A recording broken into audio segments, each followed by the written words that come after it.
Hello बच्चों, कैसे हैं आप? उम्मीद करती हूँ आप बढ़िया और एकदम मज़े में होंगे, खुश होंगे और लाइफ को एंजॉय कर रहे होंगे। बिल्कुल बच्चों, खुश रहिए, स्वस्थ रहिए, मस्त रहिए, यही तो जीवन जीने का आधार है। देखिए, जब हम खुश होते हैं तो कार्य भी निपुणता से करते हैं। तो चलिए, रहते हैं खुश और बढ़ते हैं अपने अध्याय की ओर। तो आज हम पढ़ने वाले हैं अपना अध्याय जिसका नाम है परिश्रम और स्वास्थ्य। तो बच्चों, हम सभी स्वस्थ रहना चाहते हैं। स्वस्थ रहने के लिए कुछ ना कुछ परिश्रम करते रहना चाहिए। खाली पड़े रहने से व केवल खाते रहने से क्या होता है, आइए इसके बारे में जानें। तो बच्चों, एक आदमी के पास एक ऊंट था। वह ऊंट से रोज मेहनत व परिश्रम कराता था। डंडे मारकर, झिगड़ी देकर उससे काम कराता था। ऊंट अपने मालिक से बहुत परेशान होकर एक रात घर से भाग निकला। दिन होते ही उसने देखा कि अब वह अपने मालिक की पहुंच से दूर आ गया है। अतः उसने चैन की सांस ली। वह फिर चलने को हुआ तो उसे आवाज आई, रुक जाओ। उससे समझा मालिक आ गया। वह भागने लगा। आवाज फिर आई, रुक जाओ ऊंट भाई, और आगे मत जाओ। ऊंट रुक गया। ऊंट ने देखा कि उसके ऊपर एक कौवा उड़ रहा है। कौवे ने कहा, मैंने ही तुम्हें रोका है ऊंट भाई, आगे भयानक जंगल है। भयानक यानी कि बहुत बहुत घना जंगल है। थोड़ा चलोगे तो एक नाला आएगा, उस नाले के पास एक शेर रहता है, मारे जाओगे। ऊंट ने लंबी सांस खींची और बोला, कौवे भाई, तुम मेरे सच्चे मित्र हो, तुमने मेरी जान बचाई। तुम ना रोकते तो मेरा काम तमाम हो जाता, शेर मुझे मारकर खा जाता। कौवे ने कहा, यहीं रहो, इसी पेड़ के नीचे, मैं भी इसी पेड़ पर रहता हूँ। नाला गहरा है, उसमें पानी है, इसलिए कोई जंगली जानवर उधर नहीं आता, यहाँ किसी का डर नहीं है। ऊंट और कौवा दोनों मित्र बन गए। ऊंट आसपास की हरी पत्तियां खाता, तालाब का पानी पीता और पेड़ की छाया में आराम करता। ऊंट कौवे को देखकर बोलता, मित्र, तुम्हारा जीवन कितना अच्छा है। तुम जहाँ चाहे उड़ते हो, जहाँ चाहो घूमते हो। हम तो बंधे रहते हैं, मालिक के डंडे खाते हैं, दिन रात काम करते हैं। मैं ऊंट ना होता, कौवा होता तो अच्छा था।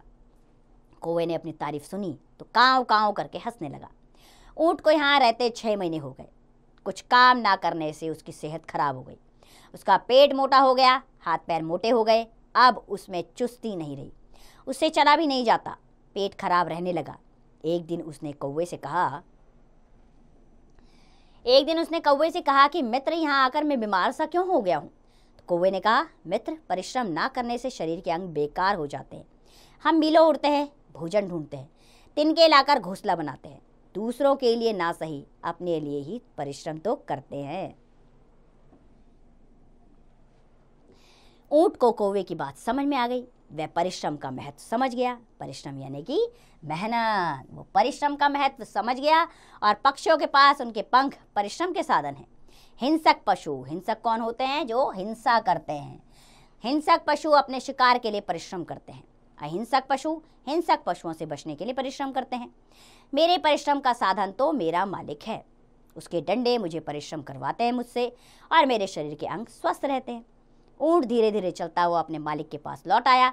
मालिक ऊंट को देखकर पहले तो प्रसन्न हुआ और फिर क्रोध में भर गया। वह बिना मालिक से पूछे कहाँ चला गया था। उसने ऊंट को बांधकर डंडे से पीटना शुरू किया। अब ऊंट डंडे खाकर भी संतुष्ट था। यह डंडे ही तो उसे स्वस्थ बनाएंगे। अब उसे पूर्ण विश्वास था कि उसका मालिक उससे पहले की तरह ही परिश्रम कराएगा, और वह पुनः स्वस्थ हो गया। तो आइए, सुंदर सी सीख वाली कहानी पढ़ने के बाद हम अभ्यास प्रश्नों की ओर बढ़ते हैं। पहला प्रश्न, ऊंट घर से क्यों भागा? क्योंकि उसका मालिक डंडे मार मार के उससे परिश्रम करवाता था, इसलिए ऊंट घर से भागा।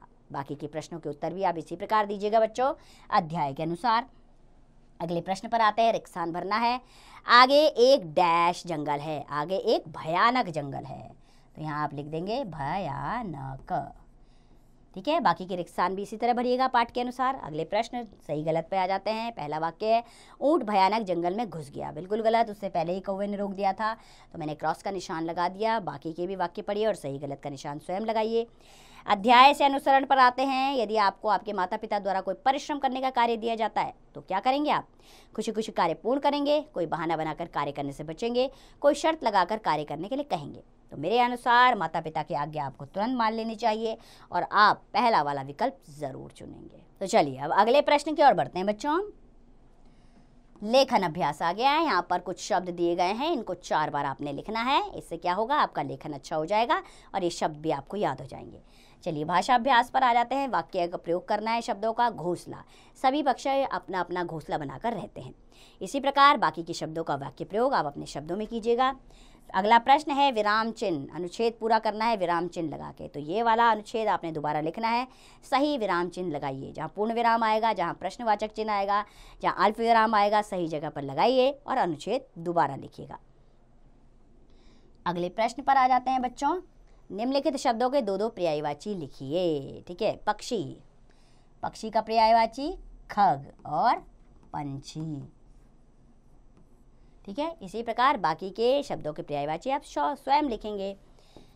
अगला प्रश्न, शुद्ध लिखना है, यानी कि ये शब्द अशुद्ध दिए गए हैं। प्रसाद, प्रसाद नहीं होता, प्रसाद।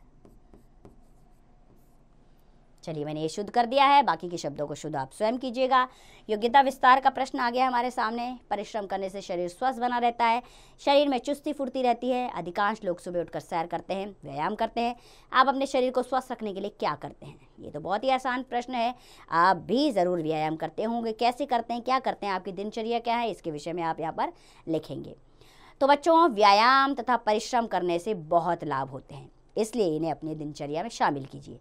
रोज व्यायाम कीजिए, समय पर उठिए, सैर के लिए ज़रूर जाएं और परिश्रम से जीना चुराएं। परिश्रम ही है जो आपको आपके उद्देश्य तक पहुंचा सकता है। तो मुझे पूरी उम्मीद है इस कहानी से आप अवश्य सीख लेंगे और परिश्रम को अपने जीवन का हिस्सा बनाएंगे और अपने लक्ष्य को प्राप्त करेंगे। तो खुश रहिए, स्वस्थ रहिए, मस्त रहिए और इसका अभ्यास करते रहिए।